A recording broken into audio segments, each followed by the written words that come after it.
ये तो हो गई हमारी अल्फ़ाबेट वाली बात, हमारे लेटर्स भी हो गए, हमारे वर्ड। हमने वर्ड की क्या डेफिनेशन पढ़ी थी? ए मीनिंगफुल कॉम्बिनेशन ऑफ लेटर्स। क्या पढ़ी थी? ए मीनिंगफुल कॉम्बिनेशन ऑफ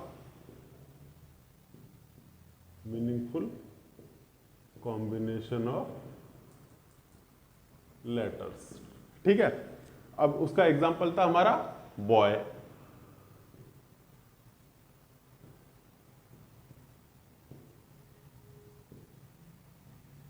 क्या ये वाला कॉम्बिनेशन मीनिंगफुल है? नहीं है। क्या ये वाला कॉम्बिनेशन लेटर्स का मीनिंगफुल है? नहीं है। केवल ये वाला लेटर्स का कॉम्बिनेशन मीनिंगफुल है, जिसका कि कोई मीनिंग निकल रहा है, इसीलिए इसको क्या बोलेंगे? इसको वर्ड बोलेंगे। ठीक है, ये देखा था हमने लास्ट क्लास में। अब देखिए, अब इसके बारे में एक चीज और। ऐसा तो है नहीं कि जी आप सारे लोगों ने आज तक कभी इंग्लिश ग्रामर का मूवी नहीं देखा।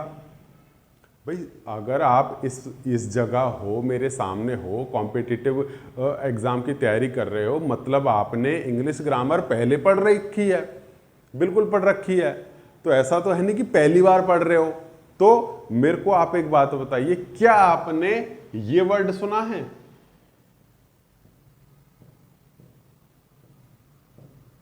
स्लेबल।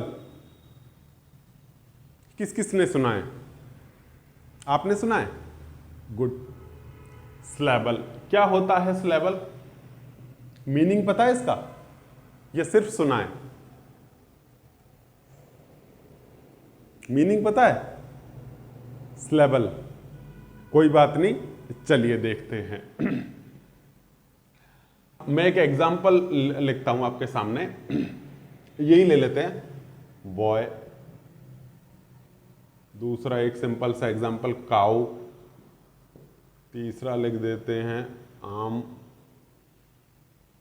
एक और लिख देते हैं एंड। ठीक है, ये अपने हिसाब से कोई भी एग्जाम्पल उठा लिया हमने। अगला देखो, इंग्लिश ही ले लो, सबसे अच्छा एग्जाम्पल इंग्लिश। दूसरा इंटेलिजेंट।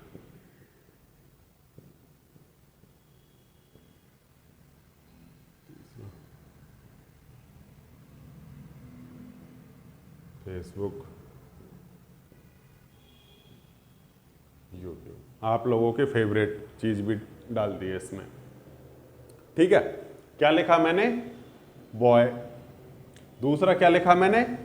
काऊ। तीसरा क्या लिखा मैंने? आम। चौथा क्या लिखा मैंने? एंट, चींटी। ठीक है, ये जो स्लेबल है इसका मीनिंग क्या है? इसका मीनिंग है स्पीड ब्रेकर। क्या है जी? Speed breaker. अब सवाल ये आता है कि इस स्पीड ब्रेकर का, वर्ड का, इस लेवल का हमारे इंग्लिश ग्रामर में क्या काम? बिल्कुल ठीक है कि इसका हमारे क्या काम? ये तो रोड पे होता है, और जिसका काम क्या होता है? किसी भी व्हीकल की स्पीड को कम करना, यही होता है स्पीड ब्रेकर का काम। अब देखते हैं इसका हमारी ग्रामर में क्या रोल है। ठीक है, अब ये बताइए कि क्या जब मैं इन चार एग्जाम्पल को लिखा, मैंने बोलता हूं बॉय, काऊ, आम एंड एंट।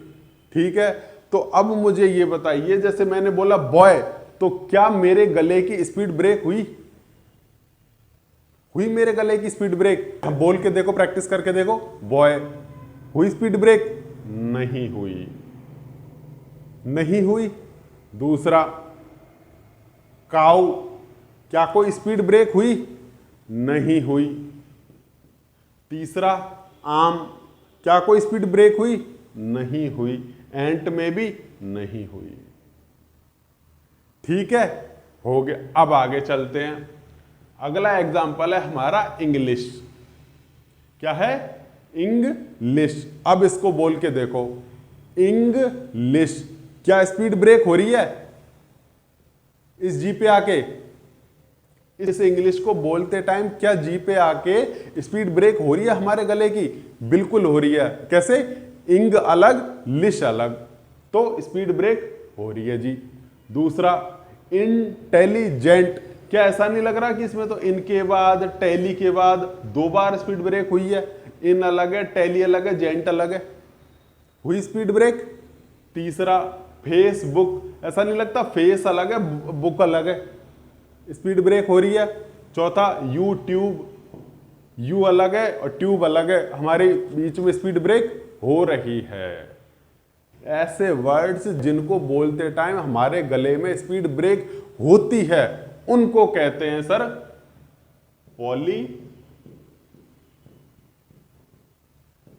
सिलेबल, और जिनमें स्पीड ब्रेक नहीं होती है उनको बोलते हैं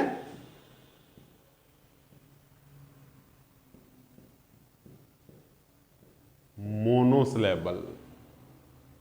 मोनोसिलेबल का मतलब कोई स्पीड ब्रेक नहीं। बोला बॉय, काउ, आम, एंट, कुछ भी बोल लो जिसमें स्पीड ब्रेक ना हो तो मोनोसिलेबल। और ऐसे वर्ड्स जिनमें स्पीड ब्रेक होती है जैसे इंग्लिश, इंटेलिजेंट, कुछ भी ले लो, उसमें साइन बोर्ड, साइन अलग, बोर्ड अलग, डोर, डोर इस कैटेगरी में कोई स्पीड ब्रेक नहीं है। तो ऐसे मोबाइल फोन, मोबाइल, मो और वाइल, या अलग अलग है। ठीक है, तो इनमें स्पीड ब्रेक हो रही है तो मतलब पॉलीसिलेबल, और जहां नहीं हो रही उसको मोनोसिलेबल। सिंपल, ये था जिस लेवल का कॉन्सेप्ट। ठीक है, हमारा अगला हेडिंग है सेंटेंस। सेंटेंस के बारे में हमने लास्ट क्लास में क्या पढ़ा था? क्या है सेंटेंस की definition? A meaningful combination of words. जैसे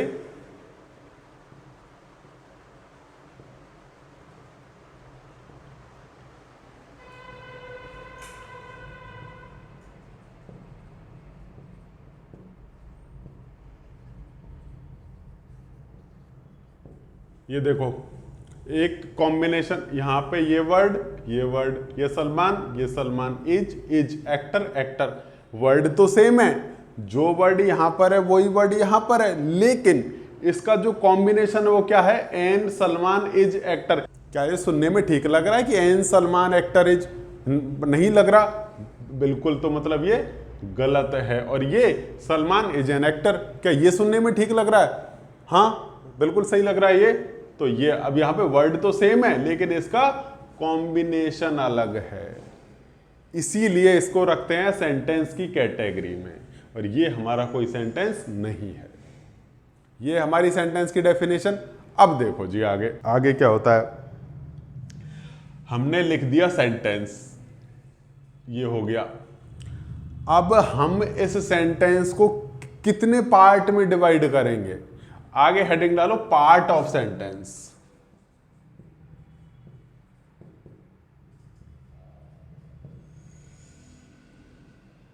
पार्ट्स ऑफ सेंटेंस।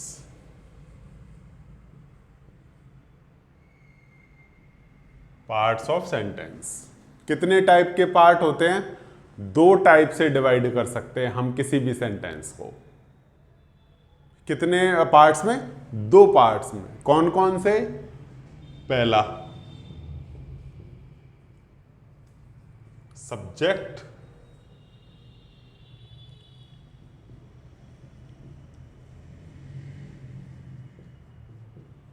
प्रेडिकेट। ये किस किसने नाम सुना है कि सब्जेक्ट और प्रेडिकेट का? सुना है नाम? कहीं ना कभी तो सुना होगा कि एक सब्जेक्ट और प्रेडिकेट, भले ही पता ना हो कि क्या होते हैं लेकिन नाम तो सुना है। ठीक है, आज देखते हैं कि क्या सब्जेक्ट है और क्या प्रेडिकेट है। ठीक है, सब्जेक्ट, ये तो पूरी दुनिया को पता है कि सब्जेक्ट क्या है। क्या होता है किसी भी सेंटेंस का सब्जेक्ट? उस सेंटेंस का मेन फोकस पॉइंट, क्या मेन जो होता है उसका मेन लीडर, उसको बोलते हैं क्या? सब्जेक्ट। मतलब जिसके बारे में कुछ कहा जा रहा है। क्या होता है सब्जेक्ट? कि जिसके बारे में उस सेंटेंस में कुछ कहा जा रहा है उसको बोलेंगे सब्जेक्ट। जैसे इस सेंटेंस में क्या है सब्जेक्ट? सलमान। सब्जेक्ट क्या है? सलमान। और दूसरा क्या है? प्रेडिकेट। प्रेडिकेट क्या होता है? कि जो उस सेंटेंस का सब्जेक्ट है उसके बारे में जो कुछ भी कहा जा रहा है उसको बोलेंगे क्या, उस सेंटेंस का प्रेडिकेट।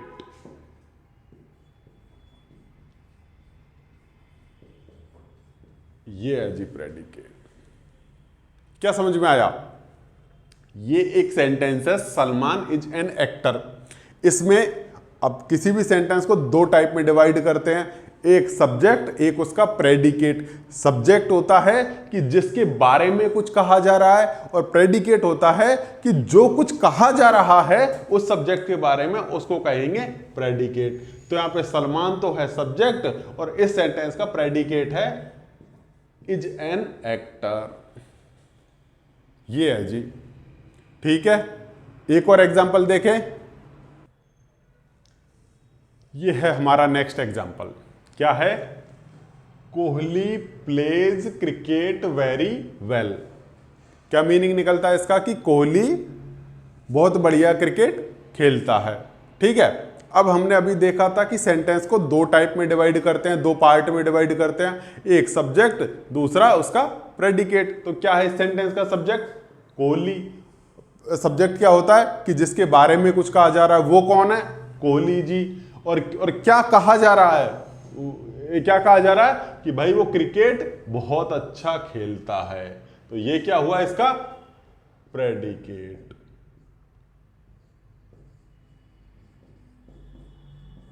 ये है इसका प्रेडिकेट। ठीक है। अगला कोई दिक्कत नहीं है, ये है सब्जेक्ट, ये है इसका प्रेडिकेट। ठीक है। अगला है the great Sachin Tendulkar scored more than 10,000 runs. बहुत बड़ा लंबा सा सेंटेंस दिख रहा है, बिल्कुल ठीक है। अब इसको भी तोड़ते हैं दो पार्ट में। कौन कौन सा? सब्जेक्ट और दूसरा प्रेडिकेट। क्या है इसका सब्जेक्ट? द ग्रेट, ये है इसका सब्जेक्ट, या और कुछ भी है? सचिन, यहां तक है, यहां तक है इसका सब्जेक्ट। अगर मैं इसको ना भी लिखूं तो भी ये सचिन तेंदुलकर है जो इस सेंटेंस का सब्जेक्ट है। ये तो केवल इसका एडजेक्टिव है, इसके बारे में कुछ एक्स्ट्रा इंफॉर्मेशन दे रहा है कि जी सचिन तेंदुलकर जी ग्रेट थे, है बल्कि। तो ये है हमारा सब्जेक्ट, इतना लंबा। तो ऐसे एग्जाम में लंबा सब्जेक्ट देख के घबराना नहीं है। क्या है इसका सब्जेक्ट?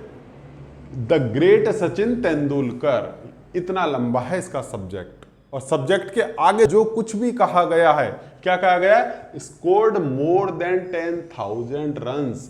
उन्होंने 10,000 से ज्यादा रन बनाए हैं। ये क्या है इस सेंटेंस का? प्रेडिकेट। और ये है इसका सब्जेक्ट। समझ गए कि सेंटेंस को दो टाइप में तोड़ सकते हैं, एक सब्जेक्ट, एक प्रेडिकेट। जिसके बारे में कुछ कहा गया है वो सब्जेक्ट है, और जो कुछ भी कहा गया है वो है उसका प्रेडिकेट। ठीक है।